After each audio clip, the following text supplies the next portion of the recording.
BSP supremo Mayawati ने गौतम बुद्ध नगर लोकसभा क्षेत्र से बीएसपी प्रत्याशी राजेंद्र सोलंकी और बुलंदशहर लोकसभा क्षेत्र से बीएसपी प्रत्याशी गिरीश चंद्र जाटव के समर्थन में कस्बा सिकंदराबाद में जनसभा की है। 32 मिनट के भाषण में पूर्व मुख्यमंत्री मायावती ने किसान, मुस्लिम, स्वर्ण व अन्य समाज को साधने का प्रयास करते हुए भाजपा और कांग्रेस पर जमकर हमला बोला है। मायावती ने कहा है कि जो काम पहले कांग्रेस सरकार जांच एजेंसियों का दुरुपयोग करती थी, वही काम अब भाजपा सरकार कर रही है। गरीबों, वंचितों और अल्पसंख्यक वर्ग के लोगों को कोई लाभ नहीं मिल रहा है। इस सरकार में फायदा पूंजीपति तथा घनसेटा उठा रहे हैं।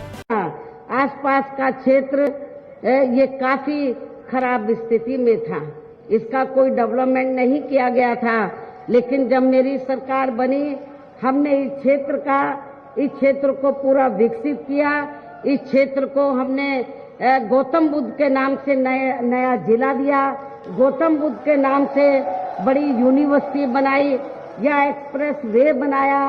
जो ये एयरपोर्ट बनाने की बात कर रहे हैं, सब इसकी रूपरेखा आधारशिला मेरी गवर्नमेंट में ही रख दी गई थी, जिसको अब ये भुनाने में लगे हैं। और यहाँ पर शिक्षा के क्षेत्र में, चिकित्सा के क्षेत्र में, हर क्षेत्र में इस एरिया को काफी विकसित किया गया, जिसके कारण बड़े पैमाने पर यहाँ पर छोटे बड़े उद्योगपति आकर अपना कारोबार कर रहे हैं, और जिसकी वजह से यहाँ इस क्षेत्र के लोगों को रोटी रोजी के साधन मिल रहे हैं। लेकिन ये देन बीजेपी की सरकार की नहीं, बल्कि बहुजन समाज पार्टी की सरकार की यहाँ उत्तर प्रदेश में रही है। और इस संदर्भ में खासकर मैं ये कहना चाहूंगी, केंद्र द्वारा देश में पिछले कुछ समय से अति गरीब परिवारों को अस्थायी तौर पर फ्री में जो थोड़ी सी खाद्य सामग्री दी जा रही है, तो उससे इनका स्थायी तौर पर भला होने वाला नहीं है। और वैसे भी इनकी ये जटिल समस्या देश में हर हाथ को काम देने से ही केवल दूर हो सकती है, जिसकी तरफ हमारी पार्टी की बनी सरकार विशेष ध्यान देगी।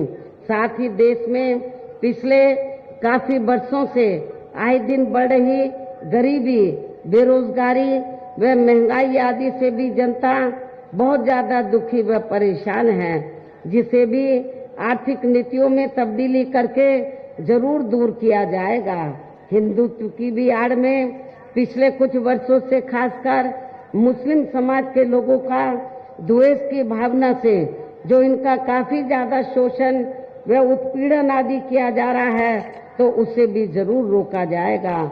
और ये सब हमने अपने यूपी की रही सरकार में करके भी दिखाया है।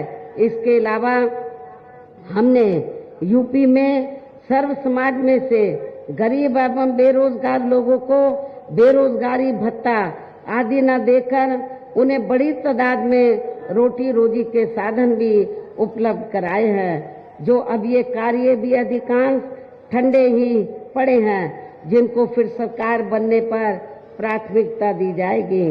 कहने का तात्पर्य ये है कि देश में इस समय हो रहे लोकसभा चुनाव में विरोधी पार्टियों के जारी किए गए उनके हवाई व प्रलोभन भरे चुनावी घोषणा पत्रों आदि के बहकावे में अब यहाँ खासकर देश के अति गरीबों, मजदूरों, बेरोजगारों एवं मेहनतकश लोगों को बिल्कुल भी नहीं आना है।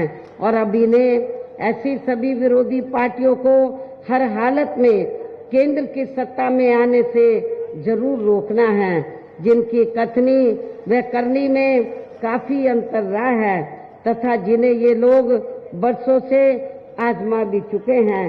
ऐसे में अब मेरा यही कहना है कि आप लोगों को अपने खुद के व अपने प्रदेश व देश के भी हित में, अपने इस क्षेत्र के भी हित में अपने वोटों को यहाँ कांग्रेस, बीजेपी व अन्य विरोधी पार्टियों को न देकर केवल अपनी एकमात्र हितैषी पार्टी बहुजन समाज पार्टी को ही देना है। जो ये पार्टी उत्तर प्रदेश की तरह ही केंद्र में भी अपनी पार्टी की सरकार बनने पर फिर पूरे देश में यहाँ अपनी पार्टी की सर्वजन हिताय व सर्वजन सुखाय की नीतियों पर आधारित इस सरकार चलाएगी।